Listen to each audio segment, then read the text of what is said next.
Hello and welcome to Weird Around Illinois. Today we're going to continue our journey into Michigan. We took a trip up there recently, and what really brought us up there was Dogman. But while we were up there, we discovered that there's kind of a haunted history of the Grand Rapids area, and we wanted to check it out. So let's get weird.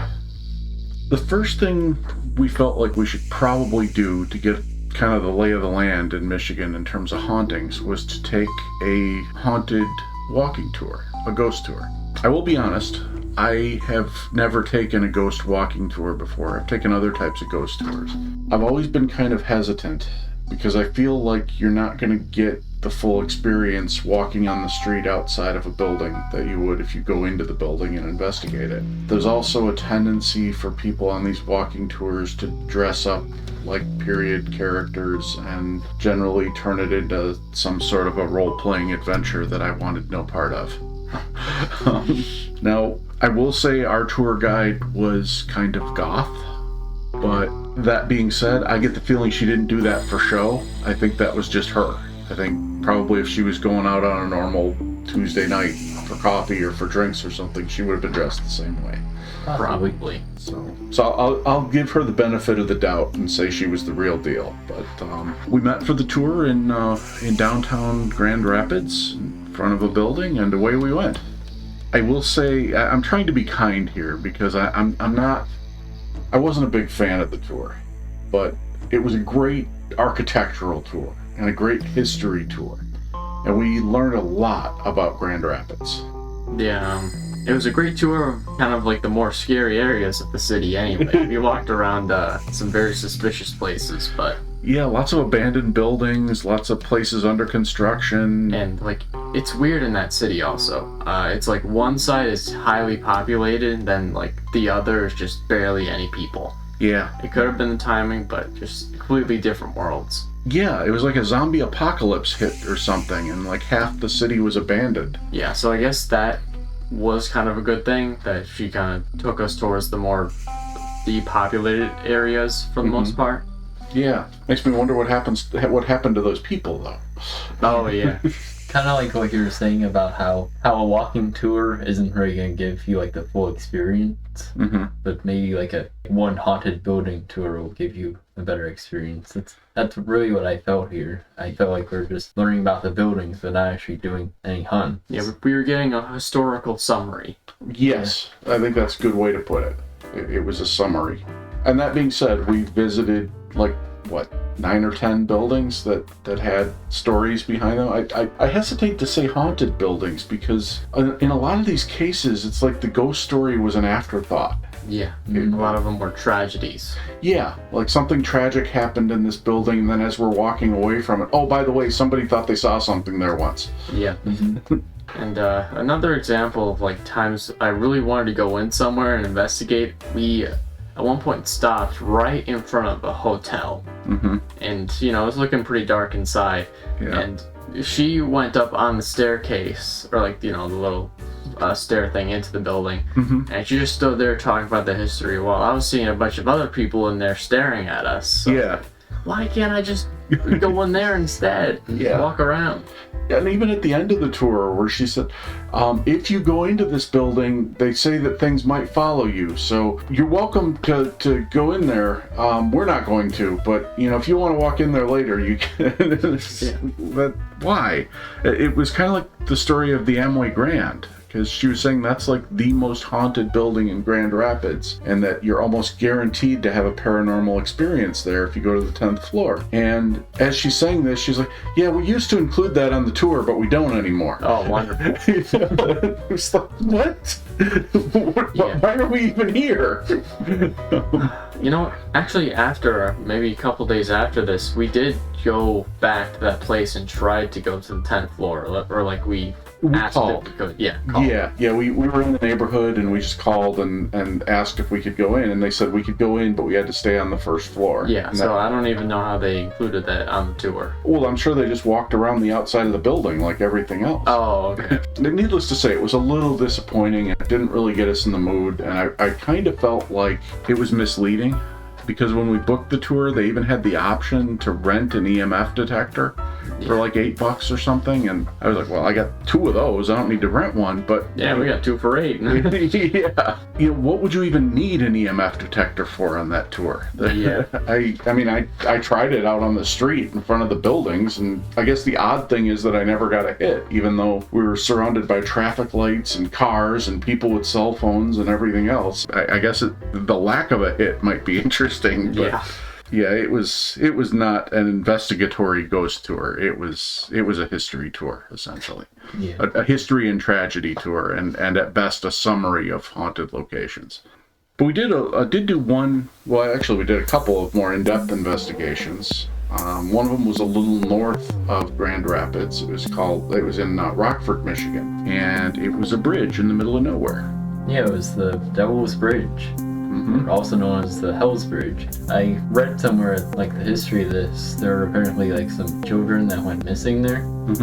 Apparently there's like a search team that went looking for them. They found some, and then they had a person like stay with the children that they found. And what that person did with the children is they apparently like, I think, hung the children or threw them into a river. Wow. Stuff like that. That's some unsettling stuff. Yeah. What drove that person to do that? I don't know. Well, didn't he say he was possessed by the devil or something? Yeah. Oh, yeah. That's what he said.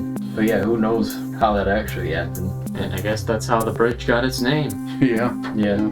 Well, when we got there, again, we had to use your map skills to get us to the location, because from where I was sitting, it looked like a woods with a tiny little deer trail leading into it. Yeah. Yeah, it was pretty suspicious. Yeah. I'm sure at night it would have been much more dangerous. Oh, yeah. Yeah, I mean, the trail was like an obstacle course. I mean, there were big ditches dug into it and trees falling over it, and it was very narrow at points, and basically we were playing an American Ninja Warrior to get to this place. Wow. It was even worse than the Appalachian Mountains in a way. Yeah. The Appalachian Mountains at least had like certain trails, kind of. Yeah, this reminded me of some of my old fishing spots when I was a kid, where I would try to get where nobody else would go so I could catch the big ones. And, you know, half the time I'd have to make my own trail, but this was as close to making your own trail as I think you can get. But at the end of the trail, the bridge was there.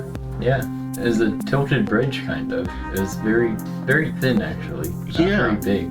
Yeah, maybe like 1.5 feet wide. It was very narrow. And like you said, it was tilted at like a 45-degree angle for most of it. So, you know, good luck walking across it. I was surprised when you went down it for a look. I was like, what is he doing? Yeah. Well, I wanted to get the full experience, and I know you'd said that some of the haunting was that people felt tiny hands trying to pull them off of the bridge. Yeah. And I was trying to see if I could experience any of that. I didn't. I was also like really listening, because apparently some people have heard like children screaming or crying or whatever. So I was listening very carefully, but I didn't hear anything. Yeah, I'm partially glad I didn't come with you guys there. I remained in the car. Well, you had to guard our unofficial 4th team member, there was no way she was coming with us on that mission. And we didn't want to just leave her out in the parking lot, so thank you for taking one for the team on that one, but as you said, you might have got the better half of the deal. Yeah. Although it was a little bit concerning. A couple times we got some random people parking next to us. Yeah. Like once or twice, but they went away very quickly, so it wasn't a big deal. It looked like the place might have been a popular fishing spot. Maybe. I saw a lot of like areas where on the bank of the river where it looked like people had set up and fished before. Yeah.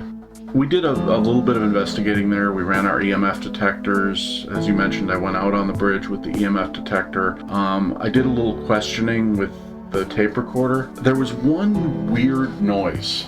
Like after I asked, is there anybody here, when we got there, it was almost like a crashing sound.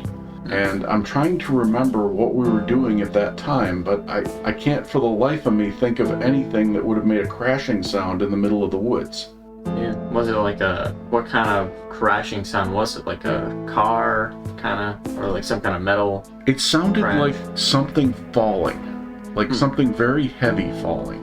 And it did almost have like a metallic tang to it. It wasn't like, you know, a tree branch falling or something like that. It sounded more like a big pile of stuff fell down. So that was weird, but, you know, it could have been just a weird trick of the tape, or it could have been, you know, the sound of a fisherman dropping all his gear that we forgot we heard or something. I don't know, but it was that was the only weirdness that I got on that trip. I think there were a couple weird EMF fluctuations, but we get those everywhere, so it could have been nothing. It was nothing that was sustained long enough to say this was definitely a hit.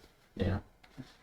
So, like every investigation we've gone on, there has to be one restaurant we have to go to after these kind of places.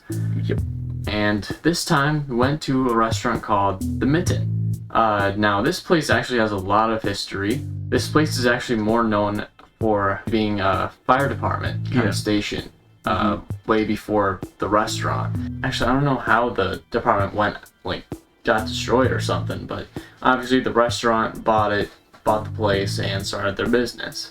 Yeah, I think they just moved. I think they just opened a bigger firehouse somewhere else and just abandoned it, or sold it to the. Well, I think it was empty for a long time before the restaurant bought the space. And they did a good job of keeping it looking like a firehouse. Yeah. Yeah, I was impressed how they kept some of the doors and ladders and whatnot. Yeah. Yeah, honestly, when I went in, I didn't even notice it until you guys pointed it out, but we could see the whole garage there. Yeah. I didn't notice it either. Yeah. But, yeah, a lot of past images, a lot of baseball stuff. Yeah. Yeah, big Detroit Tigers hangout, I guess, because a lot of Tigers stuff on the wall.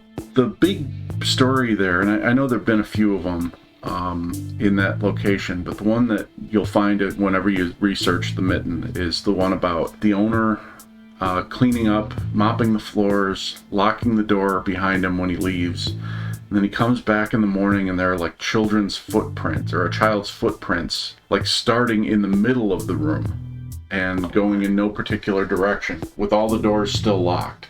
And then later they were doing some renovations and they found an exact matching footprint or matching size footprint on the wall inside of this closet or some area they were renovating. And that's the one that they cut out and actually laminated and put as part of the bar upstairs. You've got your standard other stories there too, the people feeling like they're being followed or feeling like they're not alone when they're in there. And we were able to corroborate some of this with the waitress, which was kind of cool, especially after our last haunted restaurant. I don't know if you guys remember, but when we went to Mrs. P and Me, it was like we were the only ones who knew there was a history of haunting there. The waitress was like, "Oh my God, it is!" I think we scared the poor lady. But this one, we had two waitresses. One was brand new, and the other one had been there since it opened. And she said that she'd experienced some things when it opened, and she'd heard some stories when it opened. But she said that she felt like whatever entity was there had kind of made its peace with them now, and accepted the fact that they were in that space, and it was kind of welcoming now because it wasn't throwing stuff around or creeping people out anymore. I've never heard that from a haunted restaurant before then. No, I hadn't either. The others that we've been to, the waitresses were like, "Oh yeah, it still happens." Yeah. Yeah, that's true. That's a topic for another day to figure out, do hauntings end? And if so, why? They were really cool about letting us go upstairs because the upstairs dining room was closed at the time we were there, and that was where the bar was, and that was where some of the creepy stuff had taken place. So they just told us, "Go on up." Yeah. And we did. When we got there was even more history. That place upstairs felt like a memorial to a degree. I mean, they had the coats there, they had some images, and even more disturbing tragedies. Yeah, there was a guy named Leroy, I think, who was a firefighter up there, and he had been killed in an accident of some sort. Yeah, I can't remember the details. I know I took a video of it, so that'll be on screen, but a firefighter in some scenario ended up getting killed in the action, essentially. And ever since then, I think there's been theories that the ghost of that person is remaining at that restaurant. Yeah. And what was interesting about that to me, well, there were a couple things. I mean, first of all, the unofficial fourth member of our team got really anxious when she walked into the little shrine to that firefighter, the thing that had his information, his memorabilia and stuff up there. Before she even started reading it, she just felt this kind of creepy wave come over her. Felt really anxious and agitated. I started running our frequency generator, and at the usual 192 hertz. And almost as soon as I started that, I started getting really hard spikes on the EMF detector. I got them by the kind of shrine to that fallen firefighter, and I got them at the bar by the footprint. So I didn't get anything on the recordings. I did a couple of question and answers on the recordings, and there was nothing unusual there. But there was something on the EMF. Yeah, there's something about that place. And there was the doll in the weird cabinet. Yeah. We didn't talk about it much there, but the moment I saw it, I knew that place there was something up with it. Yeah, I didn't want to talk about it. I wanted to get the heck out of there when I saw that thing. It was so creepy. It was like a fire extinguisher cabinet or something. Yeah, it was more terrifying because it shouldn't have belonged anywhere near that place. No. It just didn't match. Yeah, it was like a doll, but almost like with a clown face of some sort, or like a plastic face. Yeah. I think it was in like blue or purple. Yeah, just so creepy. Yeah. And so out of place. That there, like you said, there was nothing in there that would make you think you're going to find a creepy doll. This might be for another video, but that frequency that you're talking about, lately it seems to always trigger something. Yeah, it seems like it does. We picked that up off of Skinwalker Ranch because that was the frequency that they found the Native Americans were chanting at to stimulate phenomenon up on the mesa. We have had a number of things happen when we're playing that frequency, especially when we're doing like ghost or portal investigations. So it's become kind of my standard thing that I start broadcasting with that. I even did it at the Devil's Bridge too, but I didn't get anything on the EMF there. Oh. So that was our trip to the greater Grand Rapids, Michigan area. Probably not as satisfying as our trip to Galena when it comes to haunted places, but still there was a little bit there, and it's definitely an old city that's got a lot of character to it. So I have a feeling if we were able to actually go into some of those buildings that we walked around the outside of, we might have had a lot more experiences. Yeah. But overall, that place had probably the best food I've eaten in a while. I mean, there were multiple good places, more than just the two we mentioned. Yeah, that's true. We didn't have a bad meal the whole time we were out there. No. I mean, even the simple stuff, like a breakfast place we went to was like better than any average breakfast place around here. Yeah. All right, well, as always, thank you for listening, thank you for subscribing, and we hope you'll tune in for our next adventure. Thanks.